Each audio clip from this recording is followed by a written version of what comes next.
Hey, what's going on, guys? This is my AEW Full Gear Review. It's been a long time since I've done an AEW pay-per-view video since Double or Nothing, but it's been very hard for me to keep up with AEW because of it being on Wednesdays for college studies and things like that. But I've still been watching, I've still been keeping up, and I did see the pay-per-views after Double or Nothing. And I am gonna try to upload more AEW videos as well as the review. I'm not a type of person that debates over any shows or just love wrestling in general. Let's just get started. First, I'm going to go in a random order here, guys. Tag team match between the Young Bucks, uh, Ortiz, and Santana. Really good matchup right here. It looked as if at first one of the members of the Young Bucks were feigning like his injury. You couldn't really tell if it was legit or not, but I think that he really did get injured. You could tell it was legitimately hurt. But Ortiz and Santana looked really great here. Uh, you could just see the intensity of these two teams carrying in on AEW Dynamite as we just saw after Full Gear. They started fighting each other backstage, and you know, it just really amazing matchup right here. I think this is a good way to open up the show.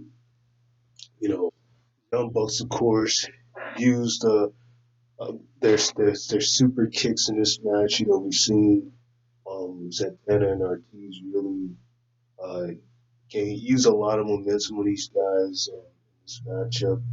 Um, Picked up the victory here. It was at one point it seemed as if the Young Bucks were going to win, but that was not the case. It just really good matchup right here. I thought this was a really good way to start the show. Santana Ortiz. I think these guys. I think obviously these guys eventually down the line will win the AEW Tag Team Championships, but you can tell that obviously they're a hell of a tag team. And what was even more interesting about this was after the match when they attacked the Young Bucks, even after they won the match, and Ricky Morty and as part of Midnight Express, they came out and hit a Canadian destroyer. We got a massive pop from the crowd and then did a dive from out the ring. Um, the crowd was chanting, "You still got it." That was really amazing, especially to see someone like him do something like that. I mean, lately we've been seeing. I mean, ever since Ray did it, it just seems like ever since then, we've been seeing the Canadian story being used so many times. At one point, it was banned from wrestling, but we've seen that move been used so many times lately. To see someone like him do it at his age is really something special. That was a really good way to send them off. Next up, we had um,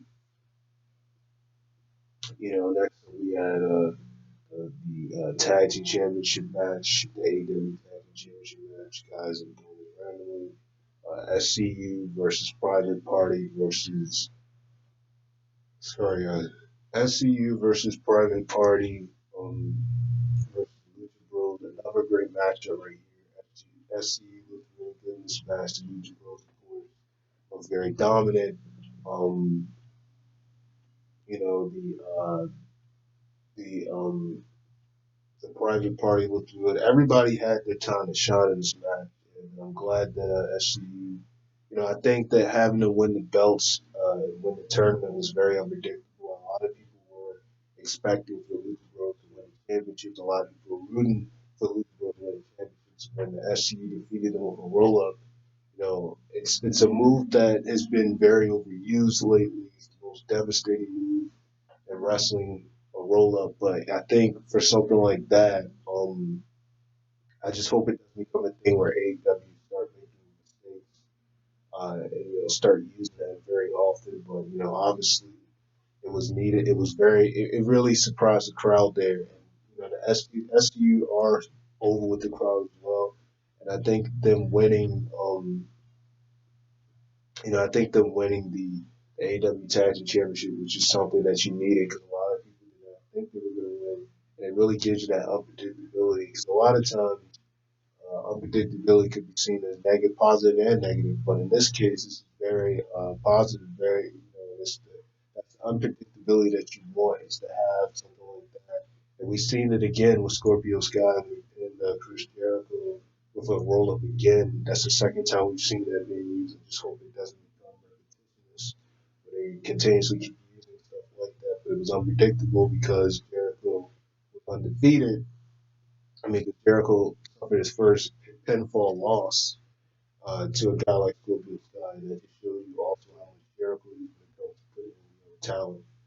And, so definitely SCE winning the belts was something that caught a lot of people off guard, but it really worked because a lot of people didn't think they were going to. A lot of people didn't expect it. A lot of people thought Lucha Bros were going to win, but, the Lucha Bros, they've already, like the AAA champions, and they had already retained those belts against the Young Bucks and all that, and things like that. So it made sense in a way to have, um, it made sense to have to not have them win the tag tournament. I mean, it just kind of would have seemed a little, but I do think down the line, them along with Ortiz and and Santana, who are part of the inner circle, who also have their own name called the Powerful something. Um, and excuse me if I don't say the name correctly or mess up on some things. I'm still learning a lot of these guys, but like I said, it was a good matchup right here. Um, I thought this was a great match. Glass you retained, and then we saw Lucha Bros beating the matchup, and only for the lights to go out for Christmas Day to come back. We hadn't seen it quite some time. He was taken out from the Lucha Bros. And then, you didn't know if he was going to side with them or, help SCU because he had a mask on, so you couldn't really tell who he was. When you saw him beat down the Lucha Bros, that's when you realized that, yeah, he was probably Christmas Day. When he came out and everybody was chanting. SU, the whole family's back together, like how we've seen in AEW. The Jungle Express, they're back together as well. Um, so it's nice to see the trios finally back together. Yeah, so that great matchup right there. I think it's Scorpio Sky. Both of these guys on the team have a really bright future.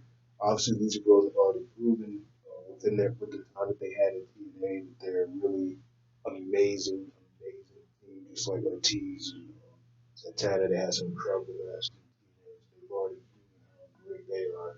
But a team like the SCE is something different than private parties, something different, and they're really proving themselves out here. And like I said here, this was definitely. Oh yeah, and side note with the Young Bucks match, just to put this out here, these guys, this is yet another loss that they've taken, and it really shows you how much they really care with this product. These guys lost it all out to the Bros. They lost in like the first or second round to the private party for the tag team championships in the tournament. They lost very quickly in that, so it really shows you how much they really care about putting over talent and things like that. But anyway, like I said, this matchup right here was a really good match between the two teams. And it was nice to see the FC pick up the victory. I hope they hold on to the titles for quite a while. Even though I do know eventually the titles are going to go to the Lucha Bros and Santana Ortiz. I don't know which team is going to go to first. Santana and Ortiz are already part of their circle, but they got their own name of the powerful. Um, I don't know why I keep messing up with that name, but they've already got their own name. Um, we've seen them beat the hell out of the Young Bucks, uh, backstage. Um, but like I said, great matchup right here.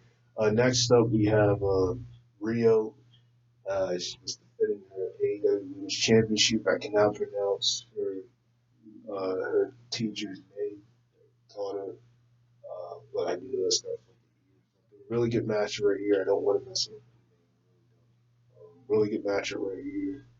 Um, you know, Rio used a lot of knees, a lot of counters with double knees. You know, it was just a lot of things she used up in this match. It was really well put together match between the two.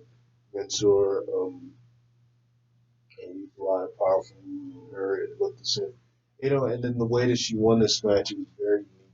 The way that she pinned it was something that I haven't really seen. It was a very unique type of pin. I've never really seen a pin like that before. It wasn't a roll up, but it was just a very unique type of pin that Rio used to retain her belt, their title. And I think they've been booking her pretty well as champion. And I'm glad that she won the belt. She won it on the first night of AEW. She's just been doing a very incredible job as the champion.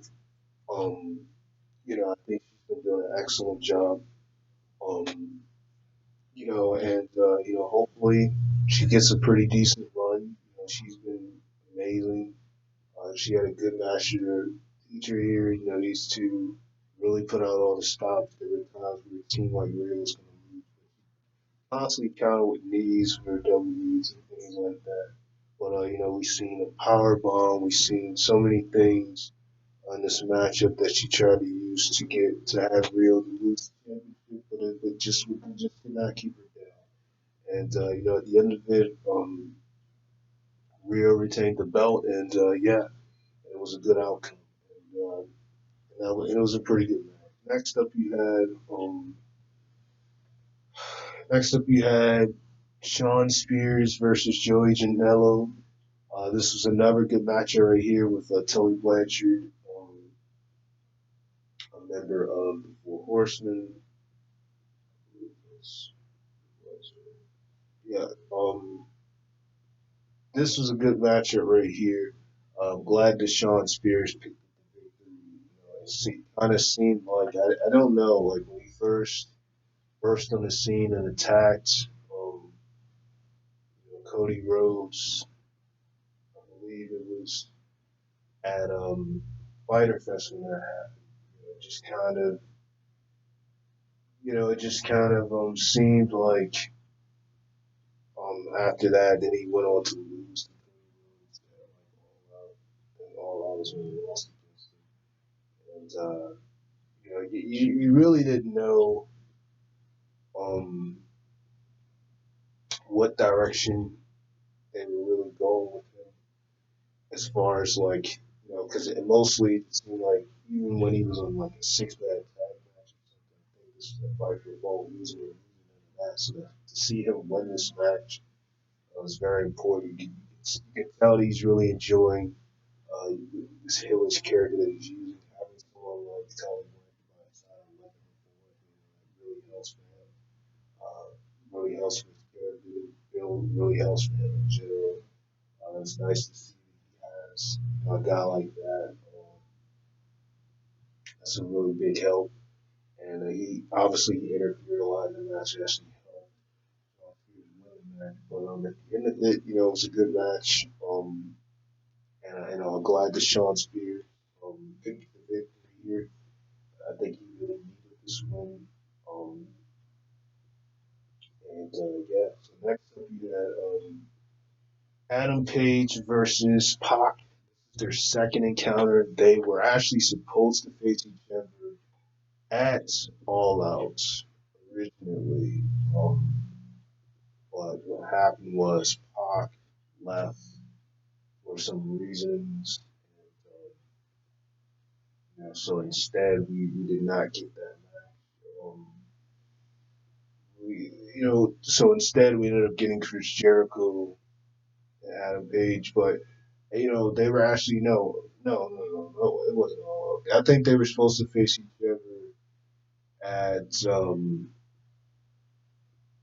at Double or Nothing. They were supposed to face each other before I don't know the shows, but some issues with Pac, and they ended up facing each other on AEW Dynamite. Adam Page win this time around. I mean, it was definitely a reboot for him. It's kind of like out of everybody who kind of runs the show between the Young Bucks and Cody and Adam Page and Kenny Omega, it just seems like Adam's kind of been like the most medium of the stick. He's been probably the most lower on the card, more of a mid card type of guy.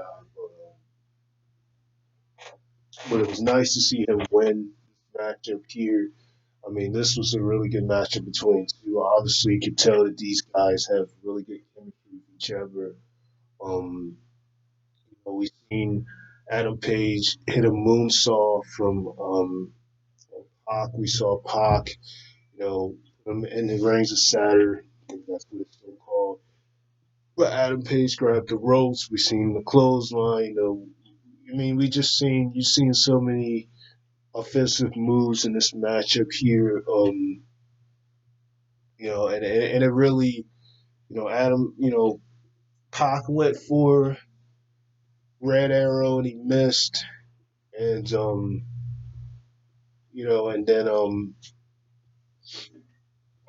and then at the end of it, Adam Page won the match, and yeah, it was a really good matchup between the two.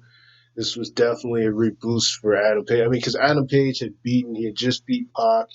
It was a tag team matchup on Dynamite where Pac was teaming with John Moxley. Adam Page. For some reason, I can't think of who his partner was.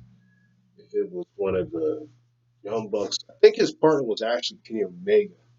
I think Kenny Omega was his partner. And what happened was, and then what happened was, John Moxley walked out on Pac. He left him alone in the matchup. And Pac was by himself, and he had to fight off. Had to fight off. He had to fight off those two by himself, and he took the loss um, to Adam Page. But this was the first time that Adam actually beat him in a singles match. So that was pretty good right there. And I mean, it needed to happen for Adam Page. He definitely needed to win this matchup right here, and it didn't hurt Pac in defeat. I mean, because we just saw Pac defeat. He defeated Kenny Omega at All Out, so this didn't do anything to Pac at all. He had already beaten Adam Page on Dynamite, so this didn't really do anything to affect him or anything of that nature. It didn't hurt his credibility, and it really just boosted Adam Page credibility as well. Next up, um, we get to the AEW Championship match between Chris Jericho and Cody Rhodes. Stipulation was is that if Cody Rhodes lost the match, he made the stipulation that he would never challenge for the AEW Championship again. MJF was on his side outside of the ring. Jack Hager was on Chris Jericho's side, a part of the inner circle.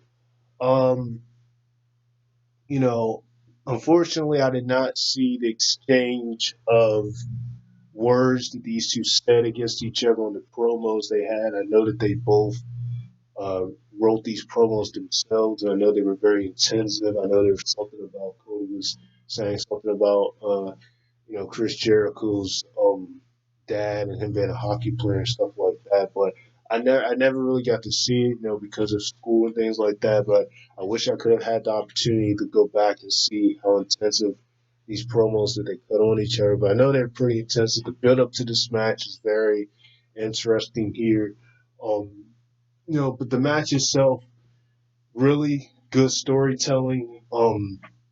MJF came out with Cody Rhodes, and the way that MJF played his partners, I really got to give him credit. He really sold it well to make you believe that he was really sorry and sorrow at the end of how the match went. But this match right here, I just think it was the storytelling is really what told it here. I mean, Jack Hager got involved multiple times this match.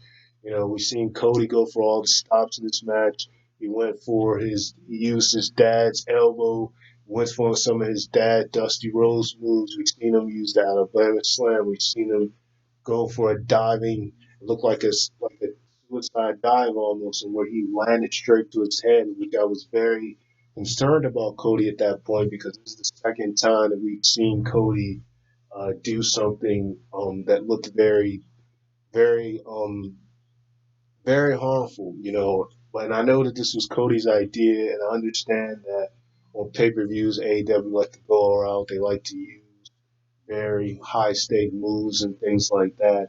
But I mean, and this is something I get worried about with Derby Allen as well, the type of guy he is, the type of moves that he uses, you know, with the way that he lands. But I mean, like I said, you know, I just think that I understand that they want to do that for the fans and stuff, and it's great. But you know, it's just I've been seen wrestling for so many years now, and you know, it just looked, and you know, the things that it's done to some people's brains and things like that with certain moves they've taken, and you know, a move like that just looked very dangerous. He looked like he could have legitimately got a concussion. It looked like he could have busted his, you know, we saw the blood coming from his head, but he could have gotten a concussion or something even worse from light on his head like that. And that just really looked very dangerous right there. But Cody, you know, Chris Jericho was a very safe wrestler, so you know the match still continued at a really good pace. And you know, like I said, we've seen so many things this matchup. You know, Jericho um, really, you know, played the heel that he is. You know, he really played the good heel, the great heel that this man is in this match. You know, Jack Hager, like I said, he got involved multiple times. You know, eventually the ref would kick him out, and you know, then he would attack MJF when he got kicked out because of anger and frustration. And you know, one thing I am wondering, I do know that Jack Hager is also currently still signed to MMA. He is still having matches in UFC. But when is this man going to actually participate? You know, when is he actually going to have a match? It's just something I'm thinking. I mean, maybe the reason is because they're trying to protect him so that he can, you know, so that nothing happens to him prior to his UFC fights. I mean, if you're going to come to AEW, I would expect that he has some type of match. Lately, kind of all he's been doing is just kind of been like a bodyguard almost for the inner circle. But he's the only member, unless I missed the episode and I'm not mistaken, but from even just watching Wrestle Talk and other wrestling news shows, I really have not heard him in any sort of matchup. He's just been kind of just sitting there. It's like the bodyguard type of member. I could be wrong, guys, but from what I've seen, that's basically what it seems like. But you know, like I said, you know, the storytellers were told it here. We've seen Cody Rhodes get called by a code breaker from the top rope, um, the mid rope, which he kicked out of. He hit Chris Jericho with the crossroads, and Chris Jericho kicked out of that. I mean, and then he locked in the walls, and locked in the walls on Cody, and Cody would not tap.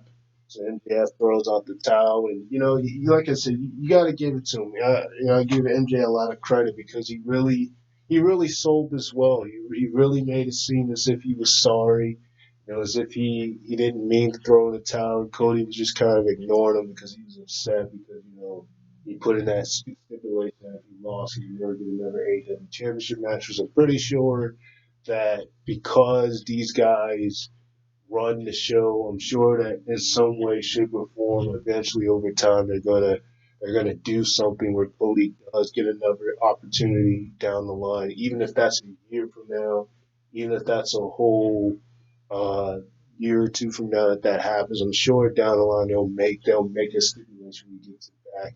Because of simple fact, I just don't see unless Cody himself just doesn't want to win the championship. I just don't see that being the case. Then again, I don't know, but like I said, MJF played a really good, did some really good acting here. I mean, like I said, the man really had you believe that he felt, sorry for throwing the towel for stopping the match. And next thing you know, he low blows Cody, then walks out, and you can tell that the type of heel he is the exact heel that you want, a heel that gets that type of heat where a crowd member threw water at him. I think it was legit because I don't even think that was meant to happen. You could just see him walking away smiling, and you could tell that this was that this is what you want. You don't want there's a difference between a heel of the go away type of heat and a heel where the fans just want to hate them and hate the character. And this is what MJF is. I heard the man's only 23 and he's doing an excellent job at 23 years old. The only problem I have is the fact of the inconsistency with his character as far as him being a heel. I mean, because the thing is, MJF was already a heel, and that's kind of what didn't make sense to me in terms of his relationship with Cody. I mean, I know they said that Cody was like mentor and stuff like that, but my thing is that you kind of like the way they did it was very unpredictable. But at the same time, you kind of knew eventually he was going to turn on Cody. And then another thing is that he was already a heel, so it didn't really make sense to why he was siding with Cody in the first place. Because if you look back at it, a lot of MJF was already a heelish character, which is the reason why I didn't understand why Cody would, why that would be someone who's already a heel would be like Cody's best friend, just storyline wise, and that just really doesn't make a lot of sense. I mean, because if you look back at all of AEW Double or Nothing, if you look back at that, um, and this is when Bret Hart came out and first introduced the AEW Championship, because at that time, Chris Jericho had defeated Kenny Omega in the main event, and he eventually won the title All Out from Adam Page. But the title was first introduced at AEW All or Nothing, and MJF came out and said some things about Bret Hart and stuff like that, and he even said some things about one of his opponents on AEW Dynamite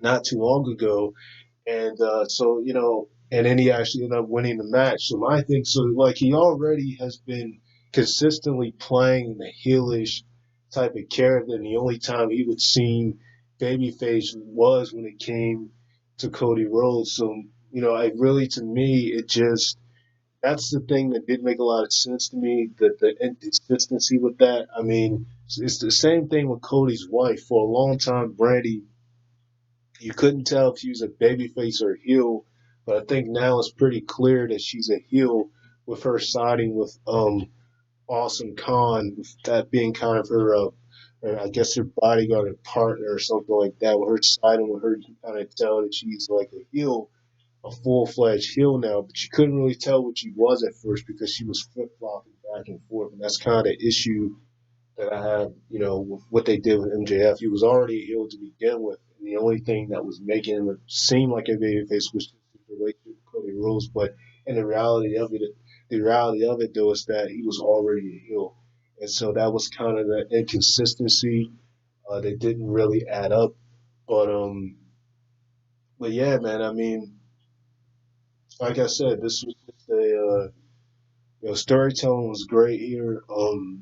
MJF really and then on Dynamite, he went even more in depth about why he turned on Cody, basically saying Cody only cared about himself, was saying, it's his time and things like that, and just really trashing Cody and stuff like that. And the crowd was just really booing him hard, saying this is bullshit, and just really, just really get on to him, and it was a really intense, promo that he cut. And yeah, I mean, it was crazy, man. I really, you could tell that MGF is, a really future good star with his mic skills and things like that. He's just done a hell of a job. Yeah, I mean, like I said, this match is more so about the storytelling than it was with the other match. The match itself was pretty good, but it was more so the storytelling in the match that really um, that made the match investing. And at the end of it, you had Chris Jericho retain the belt, and we have Cody, and we're where we are now. And next, we have the main event: John Moxley versus Kenny Omega, lights out match. First of all, let me be the first to say that this was an excellent choice to main event. Usually you would expect to have the championship, the main championship, in the main event, but for something like this, it really made sense to put this as the main event. To put this as the championship that main events, and yeah, and that's exactly what happened. This was an amazing, amazing um, main event here. Um, I don't even know how to even describe it. I mean, we've seen so many objects these guys using each other. Chains, we've seen barbed wire, we've seen thumbtacks, we just seen tables, we've seen so many things that John Moxley used on to Kenny Omega, and it was good, but it really disturbed me in a lot of ways. It gave me a lot of ECW vibes. It was one of those matches that a lot of times it was very it was very it really hurt me to watch it at certain times. Some of the things that these guys did to each other this match. I mean, at one point we saw Kenny Omega choking John Moxley with one of the chains. We saw Kenny Omega also uh, put John Moxley through the thumbtacks, which he also landed the thumbtacks. That was brutal. We seen him try to uh, cut John Moxley's hand with something that he had in his hand, and that was very disturbing to watch. I mean, even with this match, just like with the Cody splash he did on his head, that was very scary and really made me think that Cody was really hurt. This match is no different. Watching this match and seeing the things they did here, it's no wonder that these guys still, were standing after all of this. Um, with all the things they did in this match, it just looked very brutal and very disturbing. It was a good match, but like I said, at the same time, I do think that, with some of the things they did, it looked, they really looked like they were legitimately hurt. I mean, these guys went to barbed wire. They hit barbed wire and trimmed backs. Uh, you know, they used every arsenal that they could use. And I mean, like I said, it really gave me a lot of ECW vibes watching this match. John Moxley hit two paradigm shifts on he hit two paradigm shifts on Kenny Omega. Kenny Omega kicks out the first one, but he lost it. He didn't kick out of the second one, which he put him right through the brick part of the ring, which they pulled out, and that just looked brutal because it led it straight to his head. Then he missed the moonsault with the fourth. I think it was a moonsault he went for the top. He missed that, and then that's when John Moxley went for the second paradigm hit. But I mean, this matchup right here, it was just everything you could call of extreme, and it really delivered. It sure as heck really in a lot of ways was quite disturbing, but but again, it was well put together. I think they did a great job with this matchup here, and you could just tell that John Moxley's having an amazing time since he's been on the show. He's been cutting awesome promos every week. And the intensity, and a match like this really deserved to be the main event just because of the intensity these two guys had. You could say legitimately storyline wise, just can't stand each other. And this match was supposed to happen at it was supposed to happen at um All Out, but what happened was John Moxley got injured, and so instead we got Kenny Omega versus Pac, which he lost. And and this was the third time that Kenny Omega lost um on an AEW pay per view. I mean, that just really showed you how much these guys are really about, putting over talent, things like that. And this show, this is the third time this man has lost in the pay. I mean, he first lost to Chris Jericho at Double or Nothing. He lost again. He lost again to Pac at All Out, and now we just seen him lose to now we just seen him lose to John Moxley at Full Gear. Excuse me. So this is the third time this man has lost on a pay per view. I mean, he won at Fight for the Fallen. He won at Fighter Fest. But overall, this man has a 2-3 record on pay per view for AEW. And that just really shows you, how much these guys really are about putting over their talent and things like that, and not making it all about themselves and them just winning on every single time. And that's pretty much the case here. And I think it was smart, even though this was 4 nights after Full Gear. I think it was smart to not have either of them compete. I mean, we saw John Moxley come out and issue an open challenge, which would be accepted by uh, Derby Allen, which we will see these guys face each other next week on Dynamite. But I think it was smart to not have, them actually have any physical matchup. We didn't see Kenny Omega at all in this episode, but we did see John Moxley. And I think, to not have them compete at all was very smart because with all the things that they did against each other in that match, it made sense for them to wait till next week to actually see them in another matchup. And yeah, it was just everything you can imagine.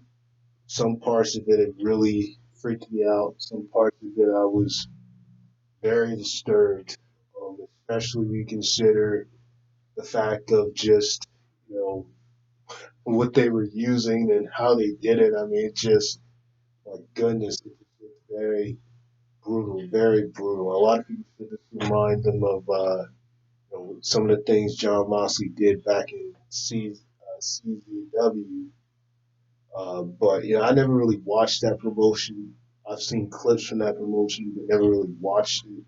I do know that that promotion's pretty crazy too. But in my opinion, I don't think anything will ever be as crazy as ECW was, just because I've seen some very disturbing clips from ECW, um, that are very very extreme, and that's kind of what this match reminds me of.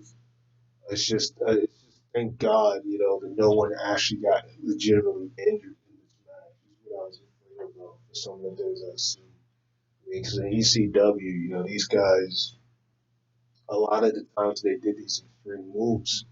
A lot of times they actually got really hurt. Um, this was the place that Mick Foley first lost a piece of his ear.